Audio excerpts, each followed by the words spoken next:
Hay de ustedes, escribas y fariseos, hipócritas, porque son como sepulcros blanqueados que por fuera parecen hermosos, pero por dentro están llenos de podredumbre. Buenos días, contadores y contadoras de la historia. No vamos a ponernos a orar.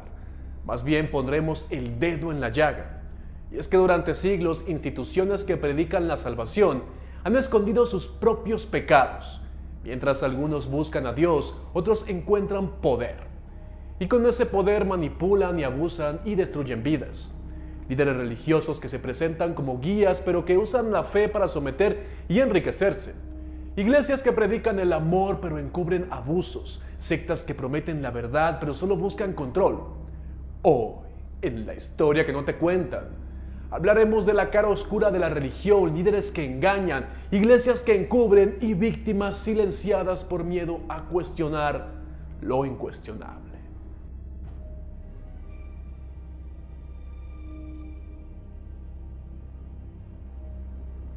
La iglesia y el encubrimiento de abusos. Pero el que haga tropezar a uno de estos pequeños que creen en mí, más le valdría que le colgaran al cuello una gran piedra de molino y lo arrojaran al fondo del mar. Mateo 18:6. La Iglesia Católica se ha presentado durante siglos como la institución moral más poderosa del mundo. Se autoproclama guardiana de la verdad y defensora de los valores cristianos. Pero detrás de las sotanas, los rezos y los sermones ha existido un secreto que ha intentado ocultar con todas sus fuerzas: el encubrimiento sistemático de abusos sexuales contra menores. No se trata de casos aislados, no se trata de unos cuantos sacerdotes enfermos que traicionaron su vocación. Se trata de un patrón de encubrimiento, una maquinaria de protección a criminales dentro de la misma estructura de la iglesia. Los testimonios de víctimas han sacado a la luz el horror que muchos vivieron en colegios religiosos, seminarios y parroquias alrededor del mundo. Durante décadas, cientos de sacerdotes han sido denunciados por abuso sexual infantil y en lugar de enfrentar la justicia, han sido protegidos, trasladados de parroquia en parroquia o en algunos casos enviados al Vaticano para evitar procesos legales. El caso de Fernando Karadima en Chile es uno de los más representativos. Este sacerdote abusó de múltiples jóvenes bajo la excusa de que era una bendición especial. Sus víctimas denunciaron por años, pero la iglesia chilena, en lugar de actuar, lo protegió. Fue hasta que la presión mediática y social se hizo insostenible que el Vaticano tomó medidas después, décadas después. En Argentina, el Instituto Antonio Próbolo se convirtió en un infierno para niños sordos que eran abusados por sacerdotes. Lo más escalofriante es que los agresores sabían que estos niños no podían denunciar fácilmente. Cuando finalmente se destapó el caso, la iglesia intentó minimizar los hechos. Alemania, Francia, España, Irlanda, México. La lista de países donde la iglesia católica ha ocultado abusos es interminable. En 2021, un informe independiente reveló que más de 216,000 niños fueron abusados por sacerdotes en Francia desde 1950. Y en todos estos casos, la respuesta de la iglesia ha sido la misma: negar, minimizar y cuando ya no hay salida, pedir perdón sin asumir las consecuencias. Marcial Maciel y los legionarios de Cristo. Si hay un caso que simboliza el nivel de corrupción e encubrimiento dentro del Vaticano, es el de Marcial Maciel, fundador de los Legionarios de Cristo. Maciel fue considerado por muchos como un hombre santo, un guía espiritual, un líder ejemplar. Pero detrás de su imagen pública se escondía uno de los depredadores sexuales más peligrosos dentro de la iglesia. Durante décadas abusó de niños, adolescentes y seminaristas. Incluso tuvo hijos con varias mujeres, a quienes también abusó. Lo más impactante no fue solo la cantidad de víctimas, sino cómo el Vaticano lo protegió. A pesar de que había múltiples denuncias, Juan Pablo II, sí, San Juan Pablo II, lo defendió y hasta lo elogió públicamente. No fue sino hasta el papado de Benedicto XVI que Maciel fue sancionado, pero nunca enfrentó la justicia. Los Legionarios de Cristo, su orden religiosa, se convirtió en una máquina de poder y dinero dentro de la iglesia. Controlaban colegios, universidades y medios de comunicación. A pesar de los abusos, siguen operando en muchos países con el respaldo de la jerarquía católica. Marcial Maciel no fue un caso aislado, fue un reflejo de un sistema podrido desde dentro, donde el poder y el dinero valen más que la justicia y la dignidad de las personas. El escándalo de Boston, Spotlight. Uno de los golpes más duros que recibió la Iglesia Católica ocurrió en 2002, cuando el periódico The Boston Globe publicó una investigación que destapó una red de encubrimiento de abuso sexual infantil dentro de la arquidiócesis de Boston. El equipo de periodistas, conocido como Spotlight, reveló que más de 90 sacerdotes habían abusado de menores y que la iglesia los había protegido. Los trasladaban a otras parroquias, les daban terapia y luego los ponían nuevamente en contacto con pequeños. El escándalo fue solo el inicio. Se descubrió después que este patrón se repetía en diócesis de todo el mundo. Los periodistas demostraron con documentos cómo el cardenal Bernard Law, en lugar de entregar a los sacerdotes abusadores a la justicia, los escondía y permitía que siguieran cometiendo crímenes. Cuando el escándalo se hizo mundial, la iglesia no lo castigó. El Vaticano lo trasladó a Roma y lo protegió hasta su muerte. El control religioso sobre la sexualidad y el aborto. Desde sus inicios, la Iglesia ha ejercido un control férreo sobre la sexualidad humana. Sus doctrinas no solo regulan lo que consideran aceptable o pecado, sino que han influido en leyes y políticas públicas y la percepción social sobre temas como la virginidad, la reproducción y el derecho de las mujeres a decidir sobre sus cuerpos. ¿Pero por qué tanto interés en la sexualidad?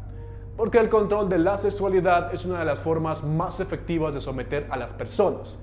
Si logras que alguien sienta culpa por sus deseos, que tema la condena eterna o el juicio de su comunidad, entonces tienes un poder sobre su vida. Uno de los ejemplos más crueles es que desde el Génesis, la Biblia presenta a la mujer como la causante del pecado original. Eva, la primera mujer, es retratada como débil, manipulante, responsable de la caída de la humanidad. Esta narrativa ha servido durante siglos para justificar el sometimiento de las mujeres y su control por parte de instituciones religiosas. Las enseñanzas de la Iglesia han convertido a la virginidad en un valor moral absoluto. A las mujeres se les ha enseñado que su pureza es su mayor tesoro, que perderla fuera del matrimonio las hace impuras, indignas o incluso menos valiosas. El aborto, de una práctica aceptada a pecado imperdonable. Lo que muchos no saben es que durante siglos la Iglesia no consideró al aborto como un pecado mortal. Santo Tomás de Aquino, uno de los teólogos más influyentes, afirmaba que el alma no entraba al cuerpo sino hasta cierto tiempo después de la concepción. Es decir, durante los primeros meses de embarazo, el aborto no era considerado asesinato. Sin embargo, con el tiempo la Iglesia endureció su postura. ¿Por qué? Porque el control sobre el cuerpo de la mujer significa control sobre la sociedad. Y aquí tenemos un doble discurso. Cuando la Iglesia también encubre abortos, aunque públicamente la Iglesia condena la pausa, en privado ha protegido a sacerdotes que embarazaron a monjas o feligreses y luego las obligaron a pausar. En 2019, el Papa Francisco reconoció que monjas fueron abusadas por sacerdotes y que muchos fueron forzadas a abortar. El escándalo de las monjas violadas en África y América Latina reveló cómo la Iglesia encubrió estos abusos y silenció a las víctimas. Pero el doble discurso no es nuevo. Mientras se condena el derecho de una mujer a decidir, se oculta cuando los abusos vienen de adentro. Y antes de continuar con este tema, te dejo en los comentarios este video sobre la historia y actualidad de la pausa. Y ahora, ¿cómo podemos detectar la manipulación religiosa? La religión ha sido fuente de consuelo para muchas personas, pero también ha servido como un arma poderosa para quienes buscan controlar, someter y explotar. La manipulación religiosa puede ser sutil o evidente, pero siempre tiene un objetivo: quitarte la capacidad de pensar por ti mismo y hacerte dependiente de una figura de autoridad. Para que no te dejes engañar y practiques tu fe, cualquiera que ésta sea, de manera libre, estas son las señales más claras de manipulación religiosa y cómo puedes protegerte. El uso del miedo como herramienta de control. Uno de los métodos más efectivos de manipulación es el miedo. Si te dicen que cuestionar a un líder religioso te condenará al infierno, que tus dudas son obra del demonio o que Dios te castigará si no obedeces ciegamente, estás siendo manipulado. El miedo al castigo divino o a la condenación eterna es una táctica común en sectas y grupos fundamentalistas. La idea es que no te atrevas a desafiar su autoridad porque creen que tienen la verdad absoluta. ¿Cómo lo puedes evitar? Cuestiónate siempre. ¿Dios realmente castigaría a alguien por usar su propia razón? Si la respuesta parece más control que espiritualidad, es una señal de advertencia.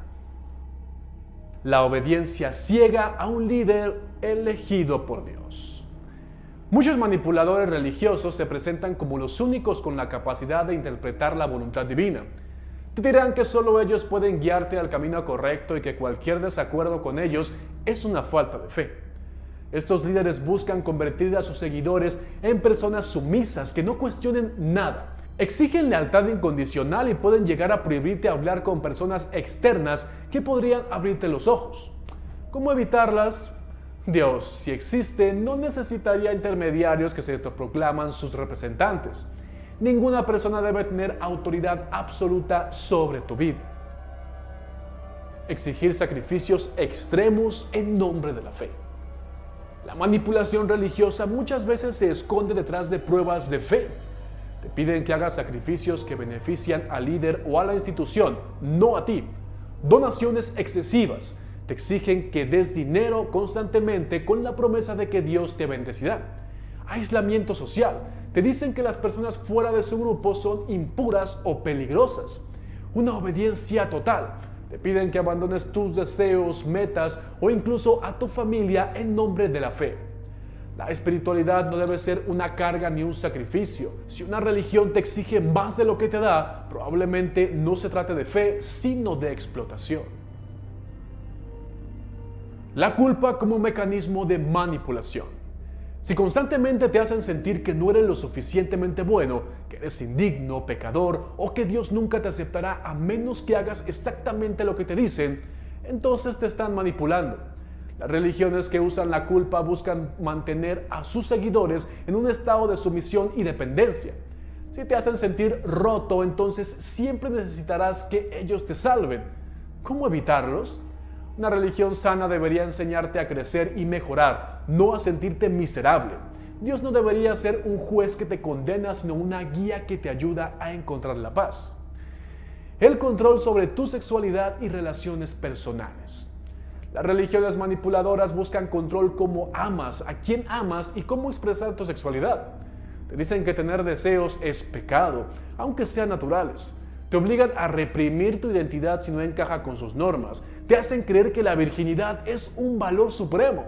Prohíben ciertos matrimonios o relaciones porque Dios no los aprueba. Para evitarlos, piensa que tu sexualidad es parte de quien eres, no una maldición. Cualquier creencia que te haga odiar tu propio cuerpo no está promoviendo amor ni paz, sino control y represión.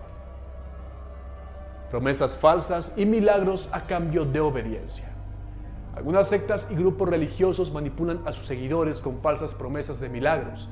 Te dicen que si obedeces, donas, te sacrificas o sigues sus reglas, recibirás bendiciones materiales, sanaciones o recompensas divinas. Pero cuando el milagro no llega, te dicen que fue porque no tuviste suficiente fe o porque hiciste algo mal.